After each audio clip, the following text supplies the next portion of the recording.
On oublie une chose, c'est qu'une grande partie de l'argent qui est dans notre porte-monnaie vient précisément de l'exploitation depuis un siècle de l'Afrique.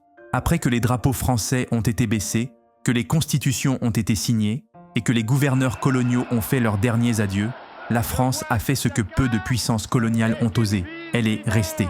À travers l'Afrique, des millions de personnes ont dansé dans les rues, brandi fièrement de nouveaux drapeaux colorés, chanté des hymnes nationaux fraîchement composés, renommé des rues, remplacé les statues coloniales et inauguré des présidents africains dans des cérémonies riches en optimisme et en symboles, convaincus qu'un nouvel âge venait de naître. Mais sous ces célébrations enthousiastes, ces discours triomphants et ces parades scintillantes, se cachait une réalité troublante et complexe. La France est restée, s'immisçant silencieusement dans les fondations mêmes de cette liberté naissante. Tandis que les Africains se réjouissaient, Paris redessinait discrètement ses cartes, non plus territoriales, mais d'influence, jetant ainsi les bases d'une domination indirecte qui allait durer des décennies. Une nouvelle forme d'empire, bien plus difficile à reconnaître et encore plus à démanteler. La France a baptisé cette stratégie la France-Afrique, un terme signifiant littéralement la fusion entre la France et l'Afrique, incarnant cette synergie puissante et inséparable qui a permis à Paris d'étendre son influence silencieusement mais fermement sur 14 nations africaines. Dans les coulisses, les présidents africains montaient et descendaient du pouvoir, non seulement par le vote, mais aussi par des signes discrets ou des objections silencieuses venues de Paris. Les économies fonctionnaient avec des monnaies imprimées et contrôlées depuis la France, reliant ainsi le destin de millions de personnes à des décisions prises à des milliers de kilomètres par une puissance étrangère.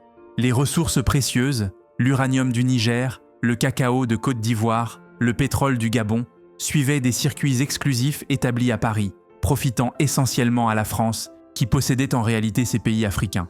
Ce système avait été conçu pour contourner l'indépendance économique. Mais aujourd'hui, quelque chose change. La complaisance silencieuse et la domination subtile que la France avait toujours tenue pour acquise ne sont plus garanties. Un tournant s'est produit. Pendant des décennies, la mainmise semblait invincible, puis, brusquement, tout a basculé. D'abord, le Mali a déclaré qu'il en avait assez. Puis la Guinée s'est jointe au mouvement, suivi du Burkina Faso, puis du Niger.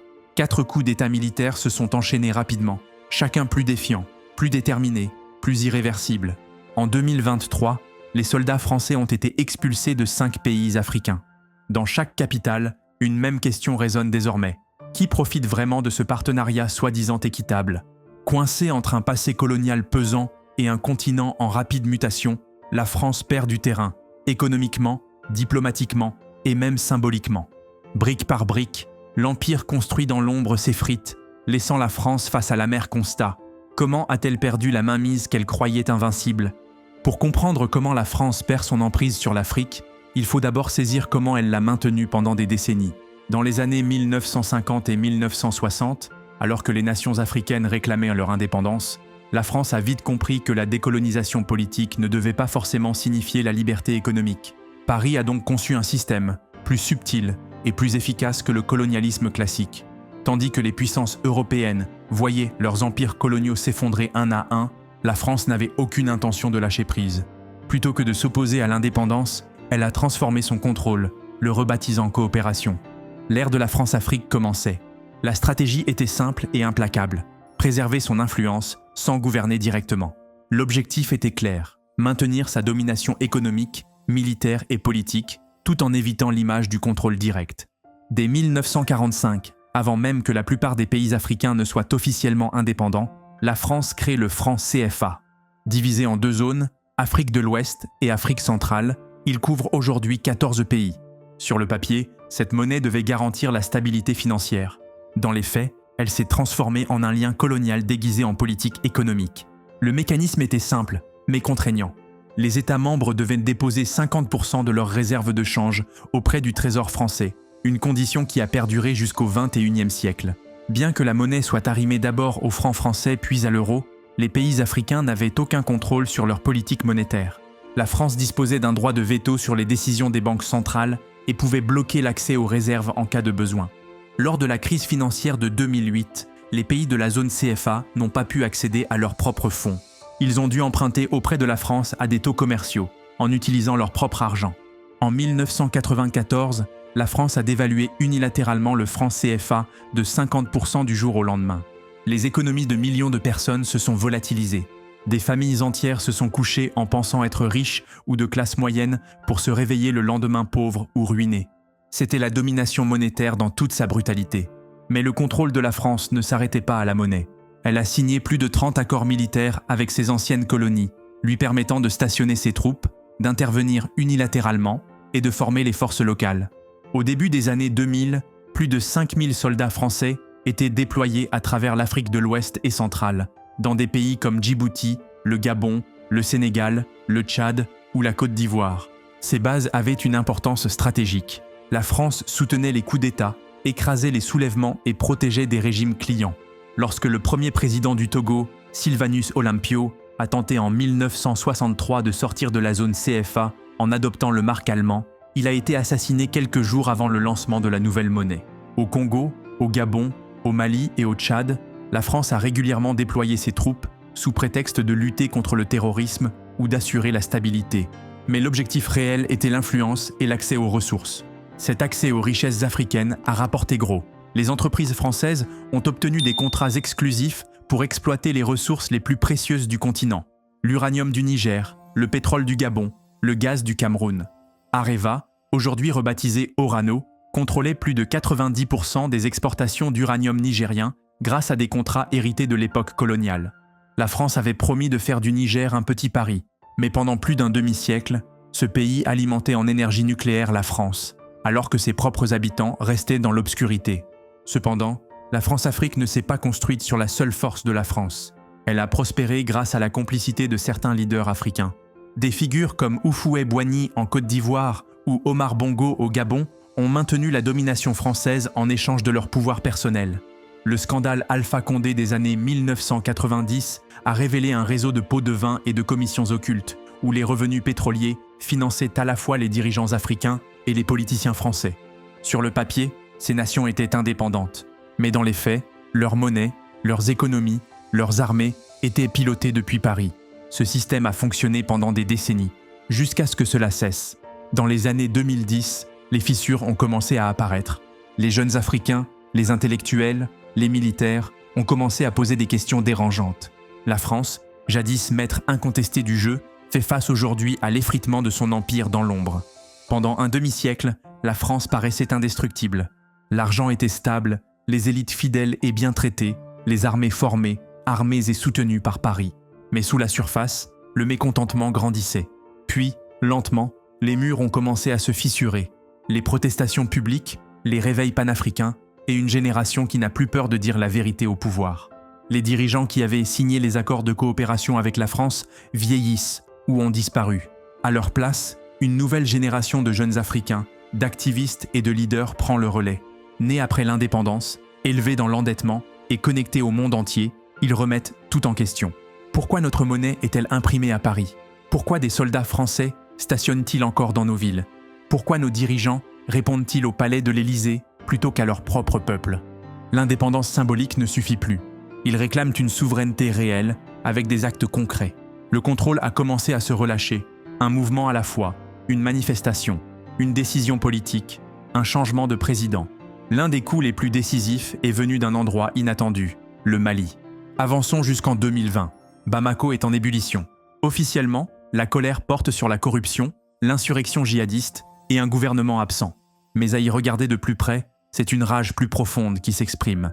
Une colère contre l'opération Barkhane, cette interminable mission antiterroriste qui a figé les soldats français sur le sol malien. Les protestations conduisent à la chute du président Ibrahim Boubacar Keïta. Les manifestants scandent « France dégage ». Un peu plus d'un an plus tard, la transition militaire exige le départ des troupes françaises. En août 2022, les derniers soldats français quittent le pays. Une sortie spectaculaire après près d'une décennie d'implantation militaire. La défiance malienne a donné le ton à la région. Le ressentiment profond repose sur la conviction que les forces françaises ne font rien pour arrêter la violence djihadiste et entretiennent, au contraire, la dépendance étrangère. Les dominos commencent à tomber. 8 mois plus tard, à Ouagadougou, 2 coups d'État secouent le Burkina Faso en l'espace d'une année. Le second porte au pouvoir le capitaine Ibrahim Traoré, âgé de 34 ans, et le propulse sur la scène nationale. Jeune, fougueux et ouvertement panafricain, Traoré incarne le rejet croissant de l'ingérence occidentale. En janvier 2023, les troupes françaises reçoivent le même ordre de départ qu'au Mali. Peu après, Traoré nationalise les mines d'or, qui auparavant alimentèrent les profits des entreprises canadiennes et françaises. Interrogé sur cette décision, il répond « Nous ne sommes pas anti-français, nous sommes pro-Burkina Faso. Autrement dit, nos intérêts passent en premier. Point final. » C'est précisément ce type de rupture économique que la France-Afrique cherchait à empêcher. Puis vient le Niger, longtemps considéré comme un pilier de la politique française dans le Sahel. En juillet 2023, des militaires renversent le président pro-français Mohamed Bazoum. Les nouveaux dirigeants suspendent immédiatement la coopération militaire avec la France et exigent le départ des troupes françaises, ainsi que celui de l'ambassadeur. Paris refuse d'obtempérer, mais Niamey reste ferme.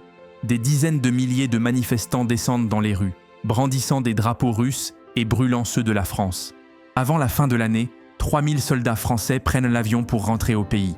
La doctrine de sécurité française n'existe plus. Le simple fait de défier Paris n'est plus un tabou. Cette nouvelle génération rejette ce qu'elle appelle le néocolonialisme. Le prochain objectif ? Le franc CFA, l'arme secrète de la France. Après des années de contestation et de frustrations économiques, le franc CFA est enfin sur la sellette. En décembre 2019, la France annonce une réforme majeure. La monnaie prendra désormais le nom d'éco. Paris renonce à l'obligation de déposer 50% des réserves dans le Trésor français et se retire des organes de gouvernance liés à la monnaie. La portée symbolique est immense. Mais cette annonce ne naît pas d'un élan de générosité. Elle résulte d'une pression croissante. Si certains y voient une simple façade, d'autres perçoivent clairement que même la pierre angulaire qu'était le franc CFA devient fragile. Dès 2024, l'Union économique et monétaire ouest-africaine accélère sa démarche pour couper totalement les liens avec la France sur sa monnaie. Vient ensuite la plus grande union du continent. Sa jeunesse se tourne massivement vers un panafricanisme anti-impérialiste. Un sondage Afrobaromètre de 2022 révèle que 6 francophones sur 10 se méfient de l'agenda français, qu'ils jugent géopolitiquement calculé et indifférent aux discours coloniaux. Ils tournent la page. Paris perd aussi des parts de marché. En 2000, la France dominait le commerce en Afrique de l'Ouest. En 2022, la Chine est passée devant. Selon les chiffres de la Banque de France, la part des exportations françaises vers l'Afrique subsaharienne est passée de 11% à moins de 5% en 20 ans et a chuté de 25% depuis 2012 seulement.